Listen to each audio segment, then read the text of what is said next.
Hey everybody, welcome to a new edition of the Cartoon Flashback. I know I did one just recently, but I thought I'd do this one on again a Scooby-Doo show. And the flashback and the Scooby show I want to talk about is a very intriguing one.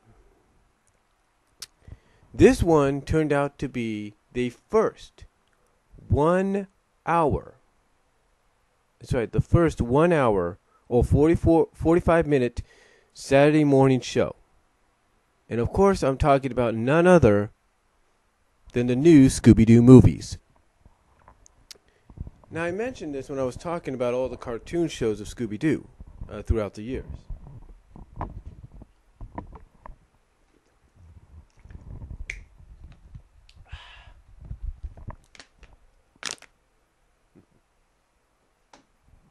Now, I was talking about this when I talked about some of the Scooby-Doo shows throughout the years. Turn the light off there because it's getting daylight outside, if you will. But I thought I'd talk about this one. You see, this one is a very unique concept because you see, this is actually the second of the original, as many fans would put it, the original 7 Hanna-Barbera incarnations of Scooby-Doo. And for it to be the second incarnation, it's like, what a way to bring Scooby-Doo really into the mainstream. Because basically the concept of the new Scooby-Doo movies was, one, again, it ran longer than the normal Saturday morning cartoon show does. And two, the big selling point of this, the other selling point about this, the other concept, the selling point, as I'm trying to get to, was the fact that you had guest stars, celebrity guest stars, fictional guest stars, crossovers with other Hanna-Barbera shows, you name it, they had it. And that to me was really, really unique. It really was. Because it did follow the traditional, except for one episode. I will point that out. It did follow the traditional, like I said, except for one episode, traditional, mystery solving situation, as well as finding out whether or not finding out who was really behind the entire mystery and who was the person behind the mask and the scaring and all that. So, again, it was a really cool concept that not only did you have it be the first Saturday morning show that ran for an hour, but did you also incorporated celebrity guest stars. And by incorporating celebrity guest stars or fictional guest stars or crossovers with other Hanna-Barbera properties or shows, really to me was what made it successful for 2 years. Now, you might say to yourself, well, who did they cross over with a lot, Brian? Who guest starred? Who was part of the show? Well, I'll name off several names. I'll name off several names. Now, some of these guest stars appeared more than once, but there was a reason for it. Because basically they fit more into that Scooby-Doo mold, I guess you could say. Some of the guest stars, celebrity-wise, is you had Don Knotts, who appeared twice. You had Davy Jones, who sung the original "Where Are You" song.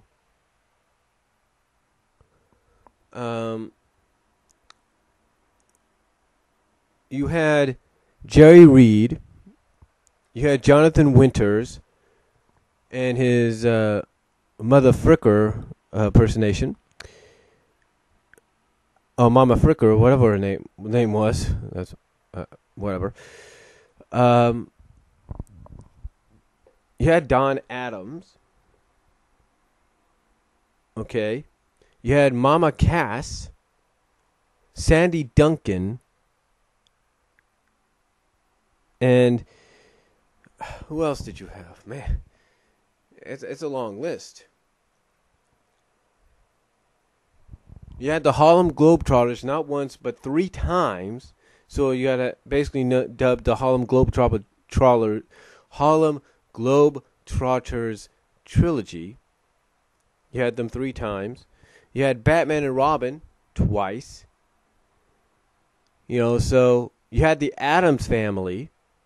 You had Laurel and Hardy. You had the Three Stooges twice.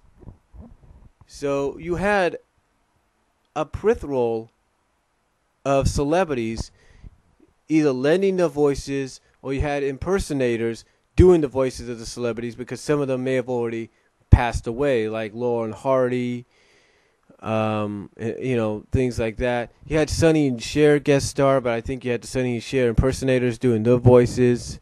Maybe, I'm not too 100% sure about that. And then as far as crossovers went, you had 3 Hanna-Barbera shows crossing over in new Scooby-Doo movies. The first one, if not probably the most popular in my opinion, was the haunted showboat. And speaking of haunted boats or haunted things, we also had Dick Van Dyke appear as well, so I don't want to leave him out. But again, as far as crossovers with other shows, you had the haunted showboat, which to me is probably one of the, if not the most popular crossover, because you had the two, from what I can understand, the 2 most successful shows at that time from Hanna-Barbera that were very similar in tone. You had the Scooby-Doo franchise and the new Scooby-Doo mystery movies, as well as you had the Hanna-Barbera licensed from Archie Comics, Josie and the Pussycats. That's right. Basically, you had Josie and the Pussycats in the haunted showboat episode guest star and crossover with the Scooby-Doo movies, with the Scooby-Doo gang, which to many fans is like a match made in heaven, because you have a lot of similarities with them. Sure, Josie and the Pussycats are a bigger group, but again, you had a lot of similarities. And then after that, they had them cross over with another Hanna-Barbera character, and this was an exclusive character, very similar in tone as well, and that was Speed Buggy, along with Debbie, Mark, and Tinker. And that was in the Wild Winds of Winona. And then they had them cross over with another Hanna-Barbera licensed show, and this was a show that they licensed, characters they licensed, courtesy of Columbia TriStar and all that. And that was Genie and Babu, along with Corey and Henry.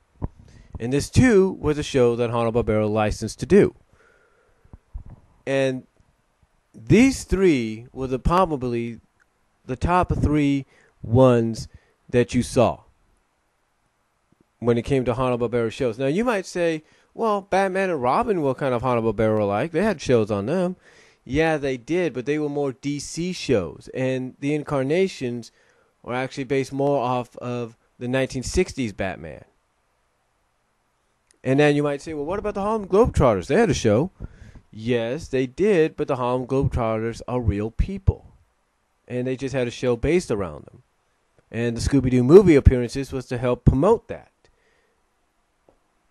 But the crossovers with Josie and the Pussycats, Speed Buggy, and Genie, and Babu, and Corey and Henry, those were the top, in my opinion, the top 3 crossovers at that time, and even to this day, because unless you watch Lilo and Stitch, the series, you're not going to get many crossovers. I mean, Lilo and Stitch, basically, here's what Lilo and Stitch did, Disney did with their show. They crossed over Stitch and a lot of the promotional stuff for the movie.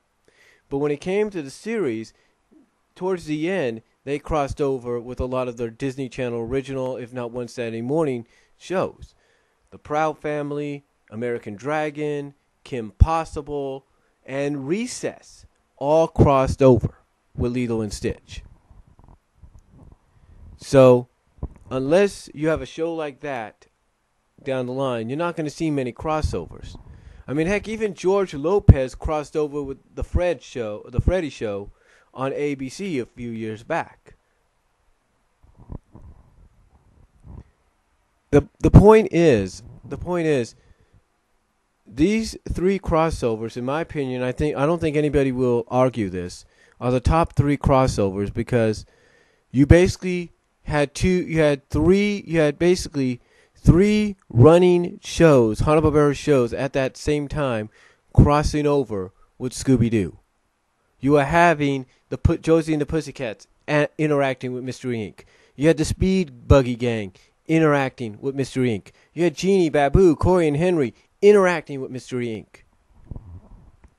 I mean, what more as a Scooby-Doo fan could you ask for when it comes to those kind of shows? You can't ask for anything more. To me, this is exactly what, Scooby-Doo would help really put Scooby-Doo, as well as some of those shows they crossed over with towards the end, on the map. Because you never knew who was going to show up. And I believe, honestly, if they could bring a Scooby-Doo show back that's just like that, again, if they can bring back a revamped version of Scooby-Doo, of the Scooby-Doo movies, just imagine the slew of guest stars you could have on there now. You could have a who's who on there now. I mean, take a look at the Scooby-Doo 2002 film and how they began that. Who was the celebrity guest star that drove the Mystery Inc. truck into that toy factory? Who was it? That's right, Pamela Anderson. She did it. And she didn't portray herself as somebody else. No, she was herself in the film. She didn't pretend she was somebody else. She didn't act as somebody else. No, she was herself. And that was paying homage. That was paying homage to the new Scooby-Doo movies. So to me, if the WB could bring out a revamped version of the new Scooby-Doo movies for this generation, imagine what they could do past and present-wise when it comes to crossovers and celebrities. I mean, why do you think in the Batman, the Brave and the Bold, they did that one little short between the Strange Adventures of Batman with Scooby-Doo? Why do you think Johnny Bravo did his crossover with Scooby-Doo? Exactly. It's paying homage to this series. And to me, imagine what they could really accomplish now if they were to bring out a new version. The only problem, though, with the new Scooby-Doo movies is, yes, they're released on DVD. Yes, the new Scooby-Doo movies are released on DVD. A majority of them. Some of them have their own individual sets, like the Batman and Robin episodes, the Harlem Globetrotter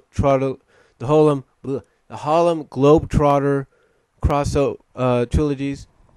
The Batman and Robin episodes. They all have their own DVDs, and they're all gathered together as well in the new Scooby-Doo movie set, DVD set. The only problem is some of the episodes with some of the celebrity guests and the crossovers were not added due to copyright reasons. Like the Josie and the Pussycat one, which is probably the most popular one, not added. Genie's one, the Genie Babu one, not added. Hopefully someday they will be. Me, personally, I have them. I do. I have the crossovers. I really do. How do I have the crossovers? I first recorded the Josie and the Pussycat one on a VHS tape back in the early 2000s. Last year, when you could, I was able to download a torrent of Scooby-Doo episodes, and one of them had, of all the Scooby-Doo shows, and one of them had the haunted showboat with Josie and the Pussycats. And you know what I did? And I'm looking at it right now. Recently, I used Windows DVD Maker to create not one but two Scooby-Doo DVDs. The first one has about 3 all-new Scooby-Doo Scrappy-Doo episodes, 2 new Scooby-Doo mystery episodes, and 1 Scooby-Doo show episode. That Scooby-Doo show episode is with Scooby-Dee. The 2 Scooby-Doo mystery ones are the guest star appearances or reappearances of Fred and Velma. And the other ones are just the little shorts, like the No Thanks Masked Manx, the the Quagmire Quake one, the Coop, and stuff like that. Wizard and Warlocks, you name it. And then the second one that I did, and I'll provide a link to the menu that you could see yourself, and you'll see exactly what I'm talking about. That, my friends, has Scooby-Doo meets Genie and Babu.